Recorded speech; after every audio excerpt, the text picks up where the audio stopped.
What's up, y'all? We back at it with another chapter of Ichi the Witch, and we just got a heck of a twist on that last panel. Was not expecting that.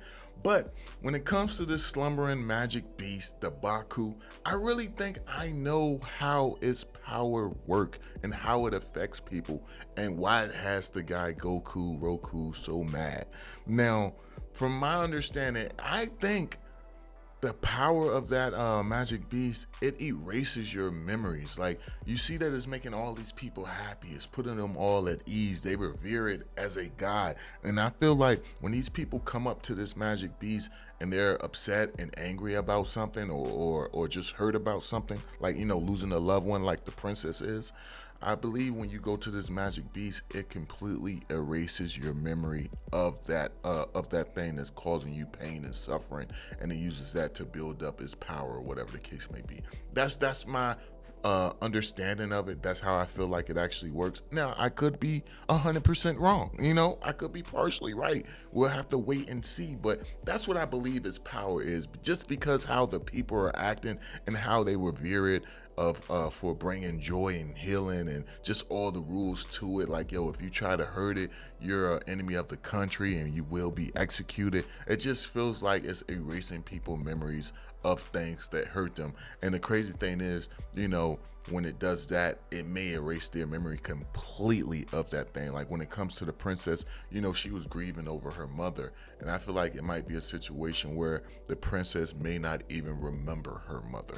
Like, she doesn't even know who her mom is because her memory of her mom is gone. And that's how that pain was able to go away that she was feeling when she first ran into that magic beast after her mom passed away. That's just my thoughts on it. But we about to get into this chapter, man. Make sure you subscribe and hit the bell for all notifications, man. Really enjoying this series, man. Honestly, I don't think there was a chapter I disliked of this series. So I'm trying to think if there was a chapter where I was like, I'm not the biggest fan of it. I don't think there was. I really don't. But you have it where the chapter starts off pretty much explaining about Lord Baku, which is the magic beast, and how, you know, it's the savior. It brought joy and healing. Anyone who tried to hurt it will be executed, which is crazy. And then it jumps to the current day situation where, remember the last chapter, you had Ichi attack it with one of his magic abilities, the lightning, if I'm not mistaken. Next thing you know, you got it where Goku steps in and he's like, yo, here's my turn, here I go. And he attacks it with a 30% simple punch. His name, Simple Punch, it really makes me think of Saitama, far as like whenever, you know, Saitama would throw an attack in One Punch Man, he'll be like, serious punch, serious. Or he'll say like, normal punch, normal punch or something, and just throw out multiple blows. That's what it really reminds me of, just him saying simple punch, and he punches it and it looks like a devastating attack, man. But you see that he says 30%, which means he isn't even throwing 100% of his power. Now, when it comes to the augmentations he's done to his body with magic beasts that he acquired, I'm very curious who helped him with these experiments he did to himself. Or was it just him alone? I feel like this is a two-man job. It had to be someone else involved, and we might find other characters just like Goku throughout the series where they actually had magic beasts implanted into their bodies so that they could perform feats that wouldn't be possible for the average human. We might even have it where there may be some witches in the future and they had these type of procedures done to them. I don't know, that's just food for thought. But you have it where he does a simple punch. The magic beast does cough out blood. They can feel pain from attacks, but it doesn't necessarily mean you will acquire them. But you see he attacks it. You got it where the guards are coming in, they're going after Goku because they consider him to be a traitor for trying to harm the magic beast Baku. And next thing you know, you got it where your boy Goku says like, yo man, things were starting to get fun. He manages to dodge all the spears that's coming at him, and I'm not gonna lie, that's a dope panel. And then next thing you know, he tells Ichi like, yo, hey man, plug your ears. And then he lands down on the ground and he does a move with 10% you know, of his power called fake out clap.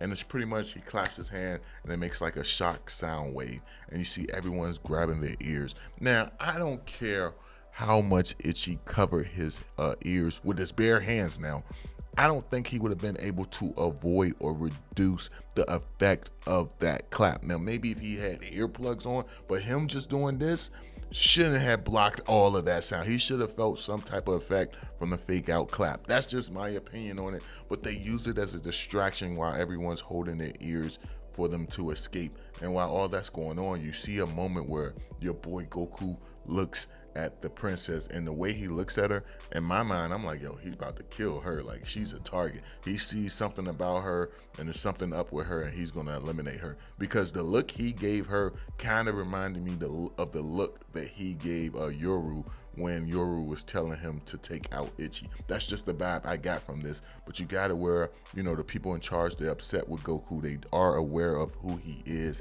And then the next thing you know, you got this funny ass panel where Komugi and Dez are both just standing there like, oh my God. Didn't Ichi just attack this magic beast that is so sacred to these people? You have it where the guards and stuff are asking like, yo, what's the matter? And they're saying like, yo, oh, we don't know who that dude is. Seriously, we don't know. And he's like, yeah, of course you don't know. I didn't even ask you that. Of course you don't know. And then you got it where these guys just look so suspicious. I'm surprised that this leader didn't like pick up on it and be like, hold on, man, I'm starting to think you do know this guy. But it was just hilarious how they're just thinking like, oh man, this shouldn't be the case. But of course you have it where this guard goes to explain, yeah, the man is the most wanted criminal in the country. His name is Goku Roku. Yeah, he's been trying to attack, you know, our magic beast several times, like numerous of times, but he's always failed, but he's always managed to elude us. And in this little flashback panel they show of him, it doesn't look like he has the augmentations that he has now done to his body. So maybe this was a weaker version, which makes me wonder how was he able to get away without them executing him. Very curious about that. But next thing you know, you have it where the guy says, yeah, but this time he had an accomplice. We don't know who that boy was. And it looked like he used magic. Nah, he couldn't have used magic, because in this world, no man can use magic. So they're just thinking maybe they seen something when it came to Ichi using magic, a magic attack. Ichi seems to be still a secret to most of the world. Some people know, but it seems like most people aren't aware of his existence. But next thing you know, you got it where Komugi and Dez again, it's like, oh, man, I never heard of him. Yeah, I don't know who he is. Yeah, absolutely nothing to do with him. Again, looking more suspicious. And it's like, yo, we're going to have to put wanted posters out for these guys. And you see a wanted poster for Goku, as well as a wanted picture for Ichi. And for him, it's just an outline with a question mark, because they don't really know how he looked. I guess the attack was too fast. Then at the same time, you know, they don't know his name. But again, they have where Dez, she kind of puts herself in quite the predicament by saying like, yo, is this really a big deal? And then you got it where the guard looks at him like, a big deal? Like, are you saying because you're a witch, capturing these guys will be easy? Okay, thank you. We appreciate it. Yeah, with your help and your assistance, yeah, we'll be able to catch the criminals. Let's hunt them down. And of course, that wasn't what Dez was going for. She was more so saying like, yo, I mean, they didn't actually hurt the magic beast or acquire it, so is it really that serious? But then you got it with Dez is thinking to herself like, man, if they execute Ichi, I die as well. And she just has that look on her face like, oh man. But you got the crowd pretty much tossing tossing up Dez and Komugi like, yo, hip hip hooray type of situation. And you see the princess, you know, she's heading back to her dorm, but she says a prayer to, you know, the slumber magic beast, where she says, please keep everyone safe. And you see the impact from Ichi as well as the impact from your boy Goku on the body of this magic beast, and it looks like it's trying to heal from it. But next thing you know, they show the true beast from within this I don't know if it's a female or dude, I'm not sure. Let's just call it a magic beast. But you got it where she says, or the magic beast says, this is the first time they attacked me with magic. She recognized Goku, but she wasn't sure who the other bug was. And then she was like, man, that bug actually used magic against me. So then you got it where she says, like, preparations aren't complete for the world hater magic beast. She will make a banquet of heads out of this country's people in order to please the world hater. Now, my thing is, I wonder if the world hater is even aware of what she's doing, or is it one of those situations where she's gone rogue? She's just trying to do something to impress him, to catch his heart, or to catch his eye, or to catch his gaze. I'm very curious about that. But you have it where, you know, she says like, would you be pleased with me if she was to do that. She says, I don't have to wait too much long before I can see you. And I wonder what she means by that. Will the destruction of this country actually bring the world hater there, where he would come to seek out what caused this destruction? Or is it something else that she was referring to? But then you have a panel where they show the princess. She's in her room and she's looking at a picture of her family, and you see where one figure is actually missing. You know, we don't know quite who it is or whatever, but it looks like, you know, the princess, her father, and then someone else, where the glare is kind of keeping us from seeing that person. Then the next picture is a picture of her mother, and you got it where she's standing there looking at the picture, and then your boy Goku walks in the room, and he has that look like, yo, I'm about to eliminate your ass. Like, yo, when I saw this panel, I was like, it's a wrap for her.